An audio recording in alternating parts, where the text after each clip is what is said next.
ನಮಸ್ತೆ ಸ್ನೇಹಿತರೆ, ಇದು ನಿಮ್ಮ ಪಬ್ಲಿಕ್ ನ್ಯೂಸ್ ವಾಯ್ಸ್ಗೆ ಸ್ವಾಗತ. ನಾವು ಇವತ್ತು ರಂಗಭೂಮಿಯ ದಿಗ್ಗಜರಾದಂಥ ಏನಿಗೆ ಬಾಳಪ್ಪನವರ ಬಗ್ಗೆ ಮಾತನಾಡ್ತಾ ಇದ್ದೀವಿ. ಏನಿಗೆ ಬಾಳಪ್ಪನವರು ಒಂದು ರಂಗಭೂಮಿಯ ವಿಶ್ವಕೋಶ ಎಂದು ನಾವು ಅವ್ರನ್ನ ಕರಿತಾ ಇದ್ದೀವಿ. ಅದ್ಭುತವಾದಂಥ ಕಂಠಸಿರಿಯನ್ನು ಹೊಂದಿದಂತಹ ಏನಿಗೆ ಬಾಳಪ್ಪನವರು ಹಲವಾರು ಸಿನಿಮಾಗಳು, ನೂರಾರು ನಾಟಕಗಳಿಗೆ ಒಂದು ಧ್ವನಿಯನ್ನ ನೀಡಿದ್ದಾರೆ ಮತ್ತು ತಮ್ಮ ನಟನೆಯ ಮೂಲಕ ತಮ್ಮದೇ ಆದಂಥ ಒಂದು ಹೆಸರನ್ನು ಮಾಡಿರ್ತಕ್ಕಂಥ ಏನಿಗೆ ಬಾಳಪ್ಪನವರು ನಮಗೆ ಒಂದು ಮಾದರಿ ಅಂತಾನೆ ನಾವು ಇವತ್ತು ಸ್ಮರಿಸ್ತೇವೆ. ಏನಿಗೆ ಬಾಳಪ್ಪನವರು ಒಂದು ಏನಿಗಿ ಗ್ರಾಮದ ಲೋಕೂರು ಮನೆತನದ ಕರಿಬಸಪ್ಪ ಮತ್ತು ಬಾಳಮ್ಮ ಅನ್ನುವಂತಹ ದಂಪತಿಗಳ ಪುತ್ರರಾಗಿ 1914ರಲ್ಲಿ ಜನಿಸ್ತಾರೆ. ಚಿಕ್ಕ ವಯಸ್ಸಿನಲ್ಲೇ ಬಾಳಪ್ಪ ತಂದೆಯನ್ನ ತೀರ್ಕೊಡ್ತಾರೆ. ಕುಟುಂಬದ ಎಲ್ಲವೂ ಹೊಣೆಯನ್ನ ಅವರ ತಾಯಿಯೇ ವಹಿಸಿಕೊಳ್ಬೇಕಾದಂತ ಅನಿವಾರ್ಯತೆಗಳು ಕಂಡು ಬರ್ತದೆ. ಇದೇ ಸಮಯದಲ್ಲಿ ಪಕ್ಕದ ಬೈಲಹೊಂಗಲಿನಲ್ಲಿ ಪಾದುಕಾ ಪಟ್ಟಾಭಿಷೇಕ ನಾಟಕ ಬಂದಿತ್ತು. ಆ ಒಂದು ನಾಟಕದಲ್ಲಿ ಒಂದು ಬಾಲ ನಟನಾಗಿ ಪಾತ್ರಕ್ಕೆ ಅವಕಾಶ ಒಂದು ದೊರೆಯುತ್ತದೆ. ಬಾಲ ನಟನ ಪಾತ್ರಕ್ಕೆ ಅವಕಾಶ ದೊರೆತ ನಂತರ ಉತ್ತಮ ಕಂಠಸಿರಿಯನ್ನು ಹೊಂದಿದಂತ ಬಾಳಪ್ಪನವರು ಈ ಪಾತ್ರಕ್ಕೆ ಆಯ್ಕೆಯೂ ಕೂಡ ಆಗ್ತಾರೆ.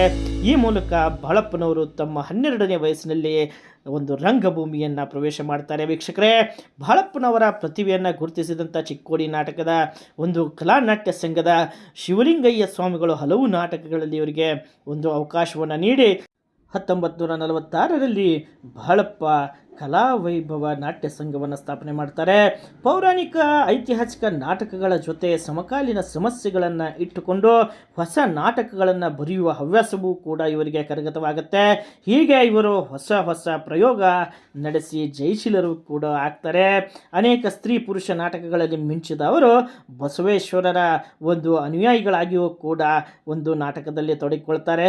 ಕಿತ್ತೂರು ಚೆನ್ನಮ್ಮ, ಮಾವ ಬಂದಾನಪ್ಪೋ ಮಾವ, ಅಕ್ಕ ಮಹಾದೇವಿ, ಕುಂಕುಮ, ದೇವರ ಮಗ, ಶಾಲಾ ಮಾಸ್ತರ್, ಶಾಲಾ ಹೆಡ್ ಮಾಸ್ಟರ್, ಮಲ್ಲಮ್ಮ, ರಾಜ ಚಂದ್ರಶೇಖರ, ರಾಜ ಹರಿಶ್ಚಂದ್ರ, ರಾಮಾಯಣ ಮುಂತಾದ ನಾಟಕಗಳಿಗೆ ಒಂದು ತಮ್ಮದೇ ಆದಂತಹ ಬರವಣಿಗೆಯ ಮೂಲಕ ಹೆಸರನ್ನು ಮಾಡಿ ಪ್ರಸಿದ್ಧಿಯನ್ನು ಪಡೆದಿರ್ತಾರೆ. ಸ್ವಾತಂತ್ರ್ಯ ಹೋರಾಟಗಾರರಿಗೆ ಬಾಳಪ್ಪನವರ ನಾಟಕಗಳ ಕಂಪನಿಯಲ್ಲಿ ಆಶ್ರಯ ಒಂದು ನೀಡ್ತಾರೆ. ಯಾಕಂದರೆ ಆಗಿನ ಕಾಲದಲ್ಲಿ ಸ್ವಾತಂತ್ರ್ಯ ಹೋರಾಟ ಬಹಳ ತುರುಸಿನಾಗಿ ನಡೆದಿತ್ತು. ಆ ಒಂದು ಹೋರಾಟದಲ್ಲಿ ಬಾಳಪ್ಪನವರು ಕೂಡ ಭಾಗವಹಿಸ್ತಾರೆ.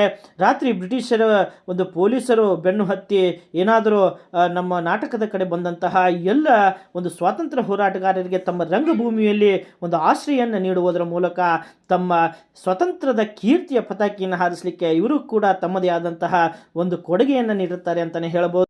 ಅದೇ ರೀತಿ ಏನಿಗೆ ಬಾಳಪ್ಪನವರಿಗೆ 1973ರಲ್ಲಿ ಕರ್ನಾಟಕ ರಾಜ್ಯ ಪ್ರಶಸ್ತಿಯು ಕೂಡ ದೊರೆಯುತ್ತದೆ. 1976ರಲ್ಲಿ ಕರ್ನಾಟಕ ನಾಟಕ ಅಕಾಡೆಮಿ ಪ್ರಶಸ್ತಿಯು ಕೂಡ ದೊರೆಯುತ್ತದೆ. 1976ರಲ್ಲಿ ಕರ್ನಾಟಕ ಸಾಹಿತ್ಯ ಪರಿಷತ್ ಪ್ರಶಸ್ತಿಯು ಕೂಡ ದೊರೆಯುತ್ತದೆ.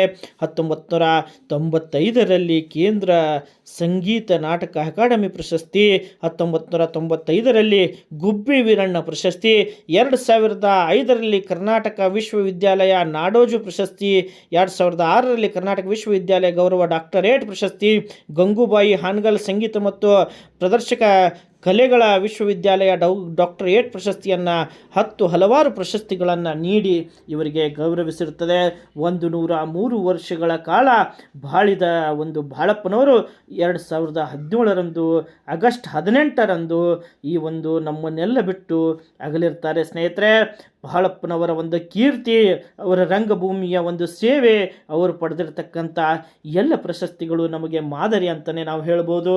ಈ ರಂಗಭೂಮಿಯ ಕಲಾವಿದ ಮೇರು ದಿಗ್ಗಜರಿಗೆ ನಮ್ಮೆಲ್ಲರ ನಮನಗಳನ್ನು ಸಲ್ಲಿಸೋಣ.